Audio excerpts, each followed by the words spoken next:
हाँ जी भाइयों बहनों, क्या हाल चाल है सबका। स्वागत है आप सबका आज के इंटरनेशनल रिलेशंस के प्रीमिक्स में।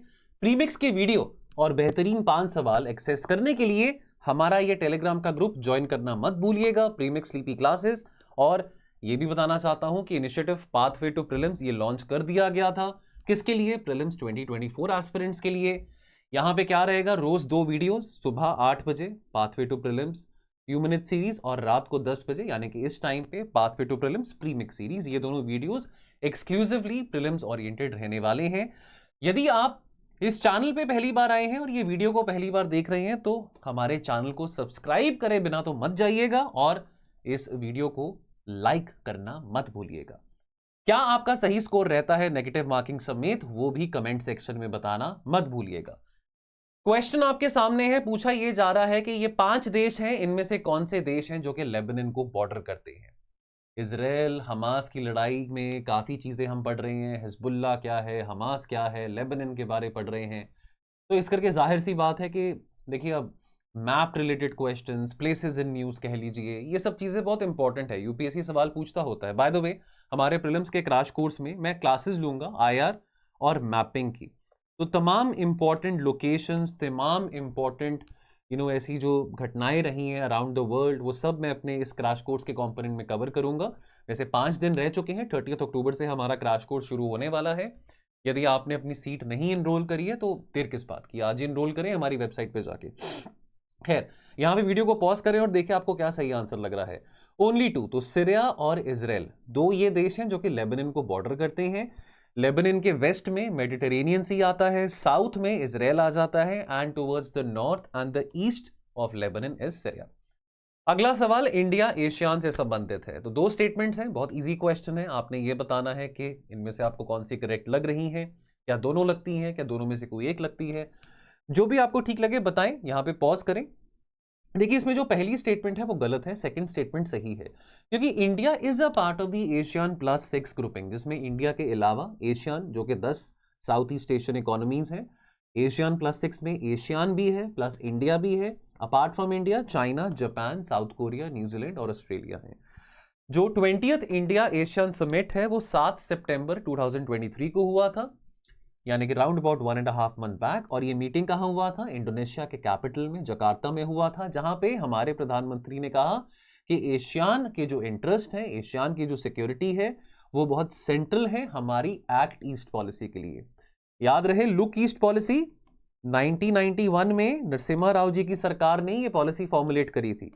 और मोदी जी जब 2014 में आते हैं, प्रधानमंत्री बनते हैं, तो लुक ईस्ट का नाम बदल के क्या कर दिया? Act east policy.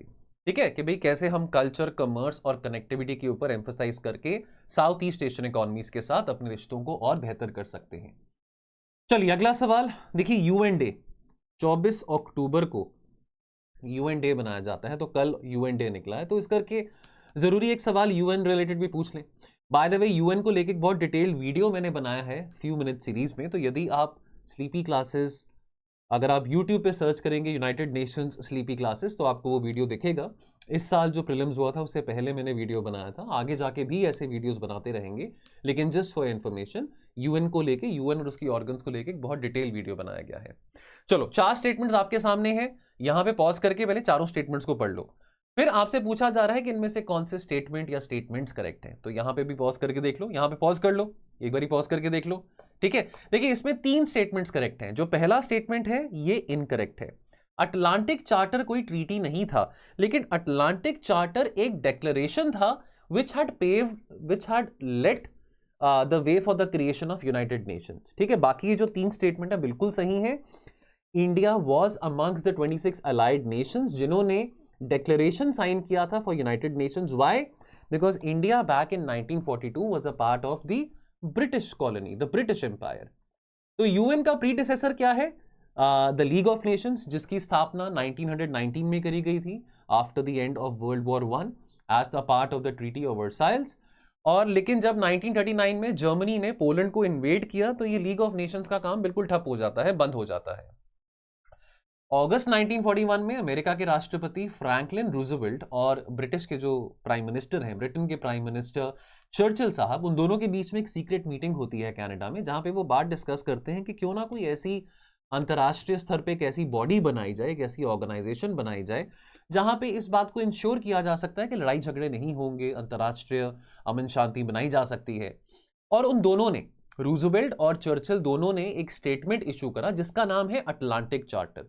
एक डेक्लेरेशन कह लीजिए, एक स्टेटमेंट कह लीजिए, ये कोई ट्रीटी नहीं था, लेकिन इस डेक्लेरेशन के साथ एक, कहते हैं ना कि जैसे नींव रखी गई यूनाइटेड नेशंस के लिए।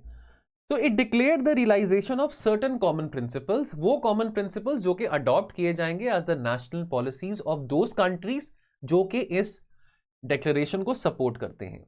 तो सोए हुए शेर को जगाया जापान ने, क्योंकि दिसंबर 1941 में पर्ल हार्बर पे अटैक होता है और अटैक के कारण अमेरिका को भी वर्ल्ड वॉर 2 में आना पड़ता है।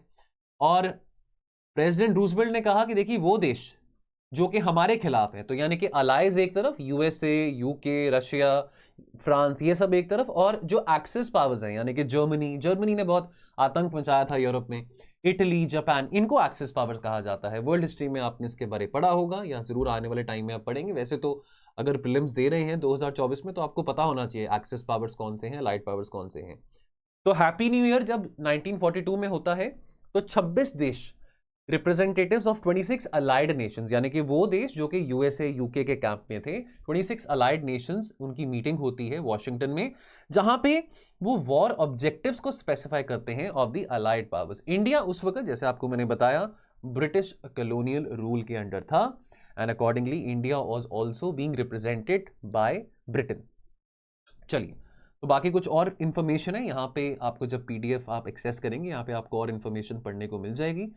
अगला सवाल, very easy question, Rafah border crossing is between which 2 countries. मैंने ना अभी सैटरडे को एक वीडियो बनाया था, सैटरडे को यानी कि 21 अक्टूबर को। आप मैं तब तक टाइम पास कर रहा हूँ थोड़ा यहाँ पे लिख के, तब तक आप देख लीजिए आपको क्या सही लगता है।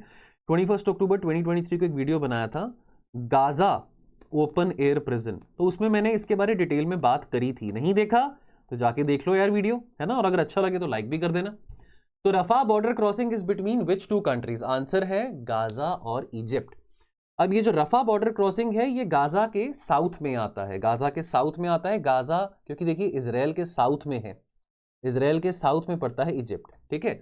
अब गाजा और जो वेस्ट बैंक है, जैसे कि आप जानते हैं कि ये पैलेस्टीनियन कंट्रोल्ड टेरिटरीज हैं। तो अब यहाँ पे आप देख सकते हैं ये है बॉर्डर क्रॉसिंग रफा, इजिप्ट और इसके बीच में, गाजा के बीच में। अब इस बॉर्डर क्रॉसिंग, ये इकलौती, वैसे आपको बताना चाहता हूं कि 3 बॉर्डर क्रॉसिंग्स हैं, 3 ऐसी बॉर्डर क्रॉसिंग्स हैं। 2 बॉर्डर क्रॉसिंग्स गाजा की इजराइल के साथ है, एक इजिप्ट के साथ है, जिसके चलते चारों तरफ से ना गाजा को ब्लॉक किया गया है। यानी कि ना तो कोई इंसान अंदर जा सकता है, ना तो कोई इंसान बाहर आ सकता है, ना तो कोई आपको ह्यूमैनिटेरियन एड मिलेगा, ना तो आप कोई सामान बाहर भेज पाओगे। ये इकलौती क्रॉसिंग है जिसके ऊपर इजराइल का कंट्रोल नहीं है, लेकिन इजिप्ट ने इजराइल को कमिट किया है कि हम आपके साथ हैं इस लड़ाई में, हम इस बॉर्डर क्रॉसिंग को बिल्कुल सील कर देंगे ताकि कोई भी चीज ना अंदर जा सके ना बाहर आ सके। ये एक बहुत बड़ी बात है, क्योंकि गाजा के जो लोग हैं, देखिए गाजा के लोगों को हमास नहीं रिप्रेजेंट करता। हर एक गाजा का जो व्यक्ति है वो आतंकवादी नहीं है, ठीक है। और हमास अगर बोले कि भाई हम सही नुमाइंदे हैं पैलेस्टीनियन लोगों के, तो वो बात भी गलत है। अब इसके चलते क्या हो रहा है कि गाजा में कोई राहत नहीं पहुंच पा रही है, कोई खाना नहीं पहुंच पा रहा, पानी नहीं पहुंच पा रहा। तो ये ब्लॉकेड जब तक ये लड़ाई चलेगी इजराइल और हमास के बीच में, तब तक ये ब्लॉकेड भी रहेगा गाजा के ऊपर, चाहे वो नॉर्थ पे हो, चाहे वो साउथ पे हो, चाहे वो ईस्ट में हो। 2 बॉर्डर क्रॉसिंग्स के बारे आपने कमेंट सेक्शन में बताना है, एक के बारे आपको मैंने बता दिया है। लास्ट क्वेश्चन, हिजबुल्लाह हमास, इसके रिलेटेड है। हिजबुल्लाह हमास के बारे आप न्यूज में पढ़ रहे हैं, और इनमें से कौन सी स्टेटमेंट्स करेक्ट हैं? ज्यादातर बच्चों को लगेगा कि तीनों स्टेटमेंट्स करेक्ट हैं, कि सर ये कैसा सवाल पूछ रहे हो, लेकिन नहीं, इसमें से केवल 2 स्टेटमेंट्स करेक्ट हैं। हिजबुल्लाह जो है वो सुन्नी मुस्लिम पॉलिटिकल पार्टी नहीं है, वो एक शिया मुस्लिम पॉलिटिकल पार्टी है। और जबकि हमास की बात करें वो जरूर एक सुन्नी इस्लामिस्ट पॉलिटिकल ऑर्गेनाइजेशन है, जिसकी स्थापना 1987 में करी गई थी, जब फर्स्ट इंतिफादा होता है हमास और इजराइल के बीच में। ये सही है कि हिजबुल्लाह शिया ऑर्गेनाइजेशन है, हमास एक सुन्नी ऑर्गेनाइजेशन है, लेकिन दोनों ऑर्गेनाइजेशन को ईरान की बैकिंग मिल रही है, which again is a Shia country. ठीक है, चलिए, तो बाकी दोस्तों ऐसे और मजेदार 5 सवाल रोज हम डिस्कस करते रहेंगे डिफरेंट सब्जेक्ट्स के। बाकी यदि आप हमारे क्रैश कोर्स का हिस्सा बनना चाहते हैं 5 दिनों में, जैसे आपको मैंने बताया क्रैश कोर्स शुरू होने वाला है, इससे संबंधित इंफॉर्मेशन लीजिए।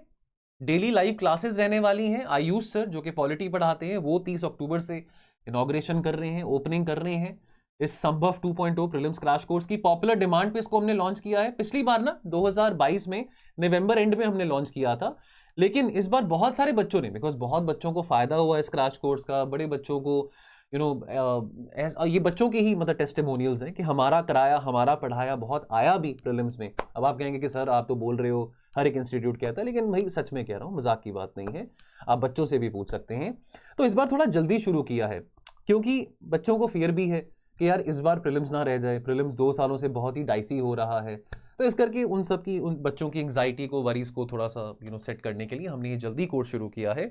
विद सीसैट, विदाउट सीसैट, समझदार बच्चे हैं तो आप विद सीसैट ही ज्वाइन करना चाहेंगे। सीसैट को आप लाइटली तो नहीं ले सकते हैं।